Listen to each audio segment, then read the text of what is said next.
vous souhaite la plus cordiale des bienvenues à cette 3e conférence de la Société d'histoire de Pont-Rouge.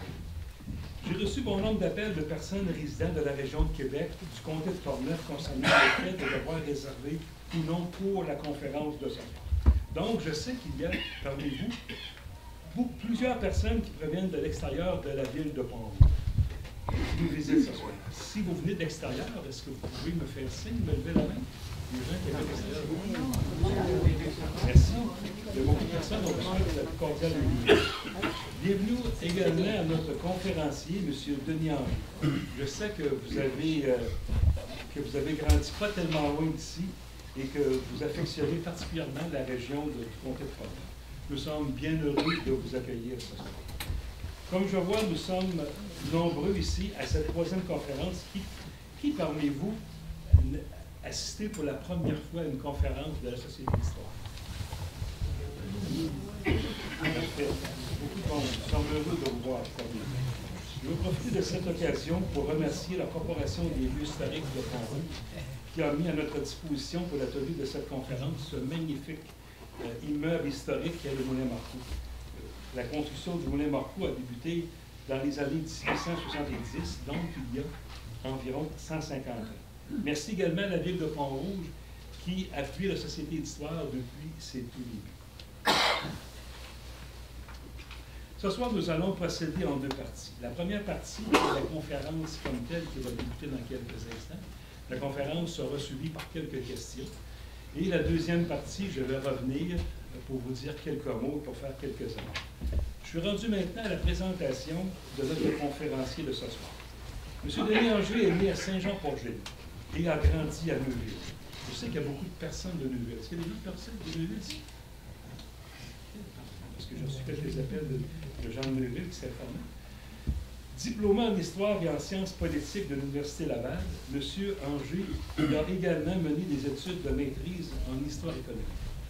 Expert conseil en communication, Denis Henry est à la fois historien, rédacteur, réviseur, animateur et producteur de la série d'émissions télévisées Des chemins des histoires, diffusées sur Emma TV. Il est d'abord et avant tout un passionné de Québec et un amateur d'aviation. Jadis directeur de la commission de la capitale nationale du Québec, il a connu auparavant une fructueuse carrière de 20 ans dans le monde des communications, notamment au journal Le Soleil et à Radio-Canada. Il est aussi connu pour ses contributions régulières à diverses émissions radiophoniques. Vous l'avez sûrement déjà entendu dans les émissions radiophoniques. Du colon français à l'habitant québécois, la métamorphose d'un peuple est le titre de la conférence de ce soir. Laissons notre conférencier vous raconter cette grande aventure qui a fait de nous des habitants québécois. Donc, sans plus tarder, accueillons notre conférencier, M. Denis Henry. Eh bien, merci beaucoup, M. Matt. Tout le monde m'entend bien, oui? J'ai demandé un micro, on m'a dit non, vous avez une voix qui porte. Donc, merci d'être là en cette froide soirée de février. Je suis un peu ému, j'ai une petite boule ici. Je suis toujours un peu nerveux. Hein. Je suis à Pont-Rouge depuis 4h30 cet après-midi. Je me promène partout. Je vais aller voir les restaurants. Je vais aller... Entre vous, je vais vous confier un secret, ça va rester entre nous. J'ai des racines ici à Pont-Rouge qui ont été un petit peu, déterrées ce soir.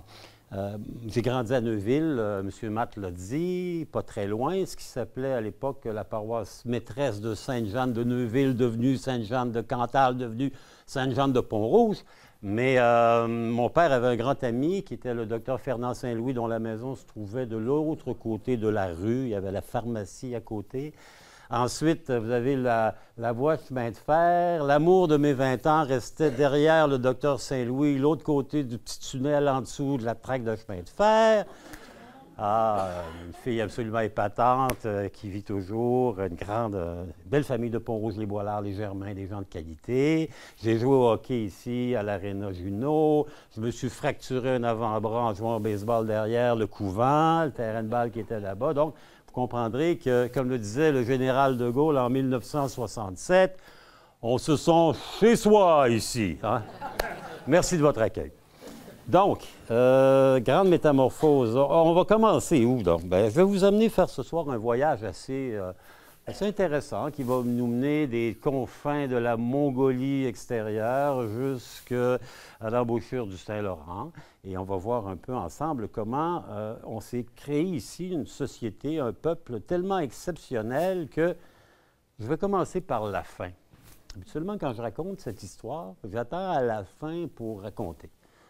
Je vais commencer par la fin pour vous. C'est que pour vous ce soir. En 1760, évidemment, hein, Plaine d'Abraham, mort de Plaine, la défaite des forces françaises de Montcalm, on capitule. Les Britanniques occupent Montréal à Amherst, dont on se souvient de la belle habitude qu'il avait de contaminer les fourrures, les couvertures de traite de malades pour les offrir aux Indiens. Enfin bref. On va avoir ce qu'on appelait la capitulation de la Nouvelle-France, qui est signée par Vaudreuil, et dans laquelle les Britanniques disent la chose suivante.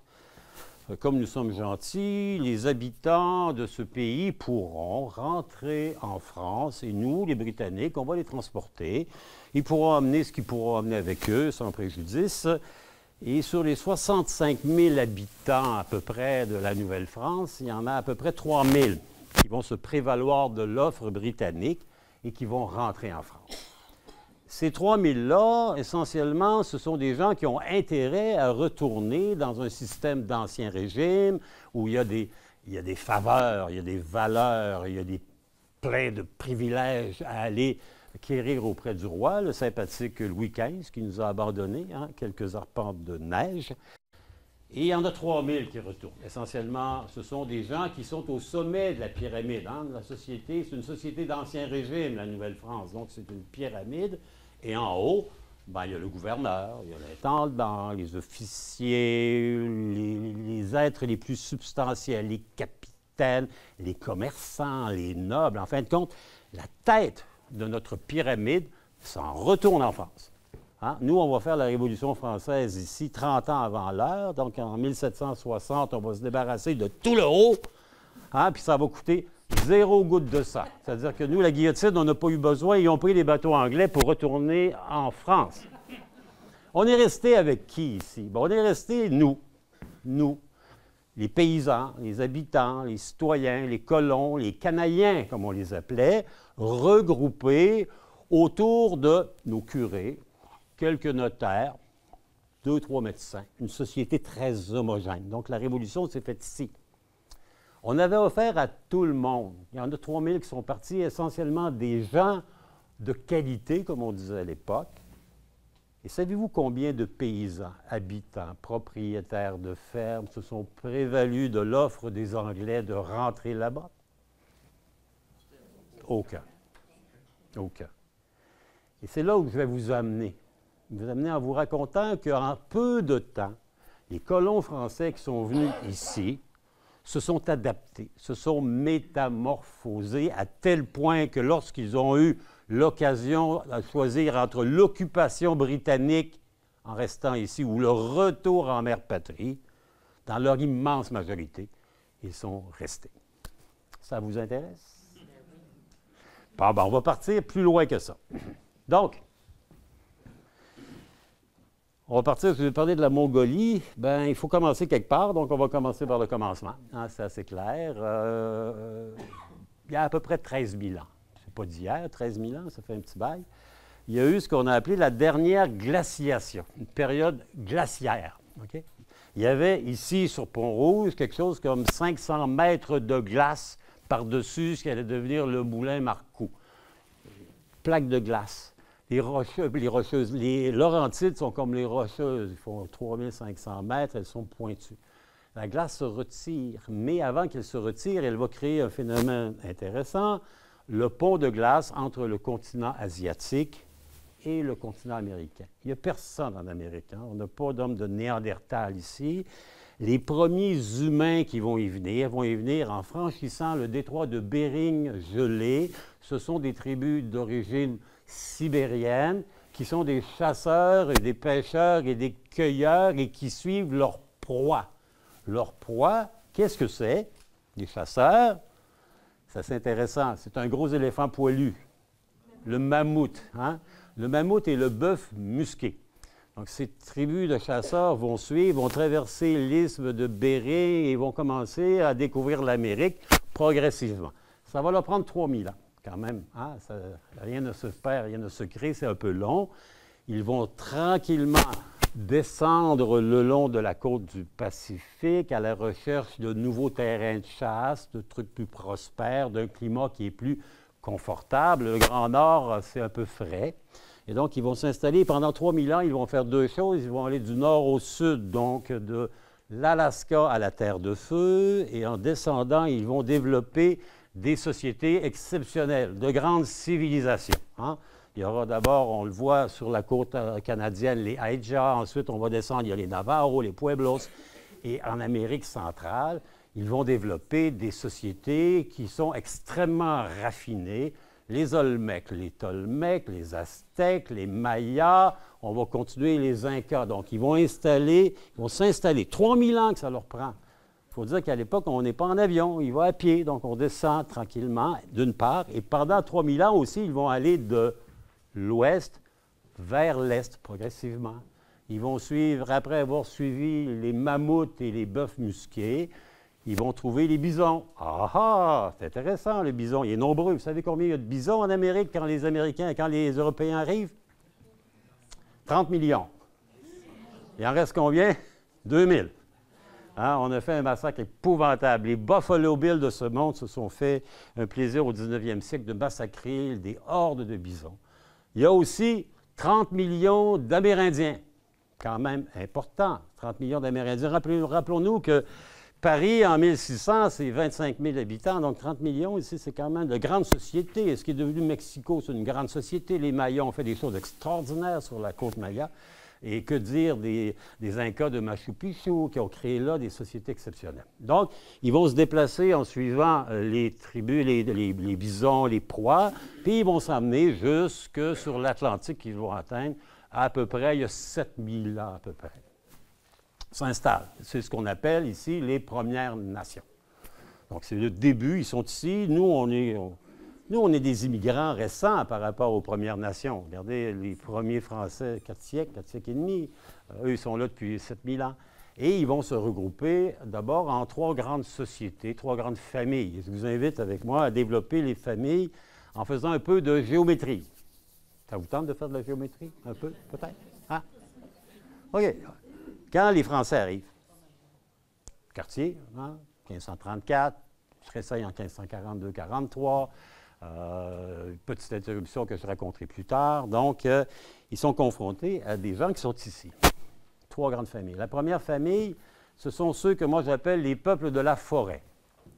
Ce sont les peuples de la grande famille qu'on appelle la famille algonquine, les Algonquins. Hein? Les Algonquins sont d'ailleurs des gens qui ont le don de la phrase courte qui exprime beaucoup. Par exemple, en langue algonquine, la phrase suivante. Là où le fleuve se rétrécit, ça se dit comment? Québec, quand même. Hein? Ils ont le sens de la forme raccourcie. Donc, les Algonquins, ce sont les peuples de la forêt. Ce sont des chasseurs, des pêcheurs et des cueilleurs de baies. Hein? Des baies, des petits fruits. Ils se promènent un peu partout. Ils vivent, on les connaît, ils ont une dizaine de nations. Hein. Les Micmacs, ce sont de la famille algonquin. Les Abénakis, ce sont des Algonquins. Ce sont des gens qui vont être les grands amis des Français et qui vont être les gens qui vont notamment, et on le verra un peu plus tard, contribuer largement au commerce de la peau de castor. Les fourrures qui sont au cœur du développement de la Nouvelle-France et de la découverte de l'Amérique française qui va aller, comme on s'en souviendra, des brumes de Terre-Neuve jusqu'au Baou de la Louisiane et jusqu'à un endroit qui s'appelle le Grand Téton. Ça, c'est quand même bien. L'apogée de la Nouvelle-France se termine au Grand Téton où Pierre de la Vérendrye va entrevoir les Rocheuses. N'est-ce pas magnifique? Donc, eux, ce sont les Algonquins. On peut les reconnaître parce que leur communauté se termine souvent par le son « an ». Manicouagan, Mingan, Natashquan, Shawinigan, les Algonquins. Hein? Et les Algonquins, ce qui est intéressant, et là, c'est pour ça que je vous parlais de géométrie, ils vivent dans une maison qui est une demi-sphère. Pensez à ça, une demi-sphère. Hein? Vous prenez une orange, vous la coupez en deux, ça fait une sphère. Leur sphère, c'est leur maison. leur demi-sphère. Elle est construite avec des branches de frêne que l'on recouvre avec des peaux de chevreuil. Hein, parce que ce sont des nomades, donc il faut que ce soit facile à traîner. On laisse la branche, on roule la peau et on marche pour aller au campement d'hiver, au campement d'été. Et cette demi-sphère, elle a un nom. Et moi qui fais un peu de Scrabble à l'occasion, je vous dirais que c'est le genre de mot que j'aimerais bien trouver sur un lettre contre triple et mot contre quadruple. C'est quoi cette maison? Le wigwam. Wigwam. Algonquin, ça se termine en Anne, le wigwam. Première famille. Deuxième famille, notamment dans la vallée du Saint-Laurent, ce sont des gens que j'appelle les peuples des villages, des sédentaires. Ce sont les Iroquoiens, la grande famille iroquoise, qui comprend bien sûr la Confédération iroquoise, les 5 grandes tribus, ainsi que nos amis les Wendat, qu'il ne faut pas appeler les Hurons, hein, parce que les Hurons n'aiment pas qu'on les appelle les Hurons. Vous savez d'où ça vient, le Huron, non? Un peu, peut-être? Les Français qui arrivent, qui voient ces gens. Exactement, madame. Parfait, parfait. Alors, on a tous vu dans notre jeunesse Radisson avec les guerriers Hurons qui sont rasés avec une crête. Hein. Les Français disent que ça leur fait penser un peu à des sangliers qui ont sur le dessus du crâne une hure, H-U-R-E. Donc, ils les surnomment les Hurons parce qu'ils ont ça. Et les Hurons, ils n'aiment pas ça vraiment. Donc, on va se contenter de les appeler les Wendat qui vivent dans un village qui s'appelle Wendake. Ce deuxième peuple, la nation, la famille iroquoienne, ce sont des sédentaires. Donc, ils vivent dans des villages. Et des villages assez exceptionnels. Ce sont des villages fortifiés. Ils sont là et ils vivent, eux, dans une habitation. Je vous ai parlé d'une demi-sphère. Là, c'est un demi-cylindre. Un cylindre. Hein? La maison longue. Voilà. La maison longue qui est une demi-sphère. C'est assez costaud, d'ailleurs. 10, 12 familles, 100, 125, 130 personnes sur 3 paliers. Le père Brébeuf trouve que c'est un peu intolérable parce que, 1, ça sent pas bon, 2, on y brûle au milieu et 3, on y gèle aux alentours. Mais enfin, ils sont là-bas, ce sont des agriculteurs. Hein? Ils vont cultiver ce qu'on appelle les 3 sœurs, donc la base de l'alimentation cultivée par les Iroquoiens, ce sont les fèves, le maïs et les curcubicacées, les citrouilles, les courges, parce que l'Amérique est riche de choses que les Européens n'ont pas. Et eux, ils vivent dans des villages dont la terminaison est le son « eh ». Kanawake, à quoi ça se naît? Wendake. Donc, ce sont les Iroquois. Un peu plus tard, on va rencontrer ceux qui vivent dans la 3e forme géométrique, parce qu'on suit le castor, et on arrive dans les Grands Lacs. Et là, on va trouver un 3e peuple, le peuple des plaines, hein, les chasseurs de bisons, la famille des Sioux, qui sont nombreux, hein, les cris, les nez percés, ceux qu'on appelle à l'époque, d'ailleurs, c'est assez intéressant. Là, je trouve aujourd'hui, on était dans le Super Bowl il n'y a pas longtemps. Hein. Bravo, Laurent. Hein, c'est beau, ça. Hein? Québécois, bravo. Petit-fils de Guy Tardy, qui fut dans son temps un grand ministre. Moi, je l'ai eu comme... J'étais, dans ma jeune carrière, journaliste aux affaires municipales. Guy Tardy a été le ministre des Affaires municipales de René Lévesque. Et il faisait déjà 6 pieds 2. Hein? Fait que c'est de famille, ces gens-là. Donc, ils vont arriver dans un endroit qui est aujourd'hui connu sous le nom de Green Bay. On connaît le football, les Packers de Green Bay. Bien, Green Bay ne s'appelait pas Green Bay. Les missionnaires qui vont faire de l'exploration vont donner des noms et ils vont s'inspirer des peuples qu'ils rencontrent. Donc, ils vont rencontrer une tribu qu'on appelle les Sauteux. Devinez pourquoi on les appelle les Sauteux. Hein? Ensuite, ils vont voir les Dépercés. Et ce qui est devenu Green Bay, on va donner à cette tribu-là, qui est cette famille Sioux, les peuples des plaines, le nom de les Puans. Moi, je me suis toujours demandé, ils devaient sentir vachement mauvais, parce qu'au 17e siècle, on avait une hygiène assez relative. Hein? Vous étiez dans les rues de Québec, et il fallait faire attention le matin parce qu'on vidait les pots de chambre en les tirant par les fenêtres. Hein? Donc, si vous étiez en dessous du pot de chambre, ça risquait de faire de vous quelqu'un qui était odoriférant pour la journée.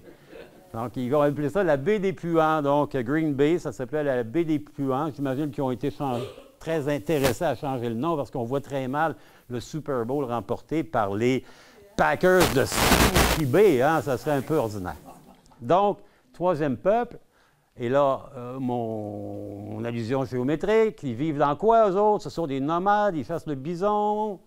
Ils ont été parmi les premiers à domestiquer les chevaux espagnols qui s'étaient échappés. Ils vont créer un croisement qu'on appelle le Mustang, hein, le petit cheval des plaines, et ils vivent dans une maison portative, le tipi. Donc, c'est réglé le cône, la demi-sphère et le demi-cylindre. Bien voilà, en 14 minutes et demie, vous êtes parfaitement équipés pour parler de l'importance des Premières Nations et de leur présence et ce en quoi elles se distinguent les unes des autres. Elles sont à peu près 250 000, ces familles installées partout. Je vous dirais que dans la zone de la Nouvelle-France initiale, c'est 250 000, c'est à peu près 2 tiers, 1 tiers. 2 tiers d'Algonquins, nomades, et 1 tiers d'Iroquoiens sédentaires, avec notamment ceux qu'on connaît sous le nom de Hurons, qui sont plus dans ce qu'on appelle le lac Huron. Ils sont vraiment plus dans l'ouest, là. Parce que mon ami Conrad Sioui est ici, parce que là, on risque d'avoir un argument très long. OK, ça va. Il n'est pas supposé, ça va, merci. Parce que lui, il estime que quand Cartier arrive, il rencontre quelqu'un à Stadacone, c'est la gué, hein, qui s'appelle Donnacona. D'ailleurs, il va prendre ses fils, va les emmener en France, ils vont mourir là-bas parce qu'ils sont confrontés à des maladies auxquelles ils n'ont aucune défense. Cartier revient en 1942, les Indiens ne sont pas gentils, fait que tout s'installer à Stadacone, il va s'installer à Cap-Rouge. Mais enfin, donc eux, les Hurons actuellement, les Wendat disent « Ouais, on est les descendants de ces gens-là », alors que dans les faits, on ne peut pas savoir s'ils sont ou pas. Ce qu'on pense, c'est que eux, les Wendat, ils étaient plus dans l'Ouest. Et quand Champlain arrive, il va demander une alliance, il va dire « C'est qui parmi vous qui êtes les plus nombreux? » Parce que Champlain, qui devance Napoléon, a la même hypothèse, c'est que, vous savez, quand il y a un conflit, c'est toujours les gros bataillons qui gagnent. Plus tu as de soldats, plus tu as de chances de gagner. Donc, cet informant, il a dit « Ah, ben c'est les Wendat. Ils sont 60 000 quand même, en 1608. Ils vont décimer par les Français, non pas parce que les Français sont méchants, les massacrent, mais parce que les Français traînent avec eux un germe, une maladie, la petite vérole. Les Premières Nations n'ont aucune défense contre la petite vérole. Ils vont mourir par centaines et par milliers. 60 000 Wendat, 1608, 1610. En 1645, lorsque les Iroquois vont vouloir exterminer ceux qu'ils pensent être les alliés des Français et qui sont des contaminateurs, les Hurons, il n'en reste que moins de 10 000. 10 000. Et lorsque le père Chemonneau va ramener les vestiges de la Huronie à Québec en 1647-48, ils sont 400. 60 400, non pas massacrés par les Iroquois, mais détruits par les maladies européennes contre lesquelles ces gens-là n'ont aucune défense. Les Jésuites ne sont pas des bêtes, les Jésuites ne sont pas inintelligents. Ce sont des gens qui sont à la fois des prêtres, mais souvent des scientifiques. Le père Lejeune, qui est le supérieur, écrit dans les Relations des Jésuites, qui est un peu le rapport qu'il envoie à la Maison-Mère à Paris tous les ans. Je me désespère de constater qu'à chaque fois où l'un de nos pères arrive dans une communauté sauvage, comme on dit à l'époque, hein, mais dans le sens du bon sauvage, les gens meurent par dizaines et par centaines pas longtemps après. Donc, il sait qu'il y a quelque chose qui est lié à la présence des Jésuites. Les Iroquois aussi le savent, et on se demande parfois si le martyre des Jésuites n'est pas plutôt une opération d'hygiène publique, parce que les Iroquois savent très bien que les robes noires amènent avec eux la mort. D'ailleurs, s'il y en a parmi vous qui aiment cette époque, je peux vous recommander un film qui s'appelle « Robe noire », fait par un Australien, tourné notamment sur le Saguenay. C'est absolument génial. Au niveau, regardez, un soir, il ne fait pas beau, on veut se un peu retremper là-dedans. C'est Lothaire Bluteau qui joue le rôle du père Chemonneau, celui qui va sauver la nation huronne en la ramenant de Sainte-Marie-des-Hurons jusqu'ici à Québec. Donc, j'ai mes familles amérindiennes qui sont riches parce qu'elles sont les dépositaires de choses que les Européens n'ont pas encore. Il y en a quand même pas mal. Je vais dire quoi? Les haricots, les fèves, le maïs, le blé d'Inde, les citrouilles, imaginez. Pauvres Européens, à l'Halloween, ne peuvent pas faire de citrouilles, ils n'en ont pas. Vous savez ce qu'ils prennent d'ailleurs en Irlande à l'époque? Ils font des lanternes, hein, mais ils font ça avec un navet. Imaginez la job, alors que du citrouille, c'est tellement plus facile, plus gros et plus délectable. Enfin, l'Amérique est aussi riche de plein de choses que les Européens ne connaissent pas. On va faire un petit quiz. Il y a quoi en Amérique qu'on n'a pas à cette époque-là? Le tabac. On n'a pas le tabac, c'est vrai. Les tomates, c'est vrai. Le castor, non, le castor existait en Europe, mais on l'a tellement massacré qu'il n'en reste plus, parce qu'on veut faire ce que je vais vous raconter dans quelques instants qu'on fait. Bon, on dit le tabac, on dit pommes de terre. Ils n'ont pas de pommes de terre, pas de tomates. Mesdames, il n'y a pas de chocolat. Le chocolat, c'est mexicain, ça vient d'Amérique. L'indigo, qui est un produit avec lequel on fait la teinture bleue. On ne peut pas teindre en bleu en Europe, on ne connaît pas ça, l'indigo. Donc, l'Amérique est tellement riche de choses qu'eux vont découvrir, vont s'approprier en s'imaginant que c'est eux qui les ont découverts. Ce qui vont nous ramener en contrepartie, à nous, les Premières Nations, je vous l'ai dit, la petite vérole, quand même, hein? C'est pas rien. Le cheval, quand même, le cheval n'existe pas. Et la dernière affaire, c'est la roue. Donc, les Indiens ne connaissent pas la roue. Les Mayas, les Incas vont construire de grandes sociétés, des immenses pyramides, avec 0 roue. Ils vont le faire avec des plans inclinés, essentiellement, et pas mal d'huile de bois.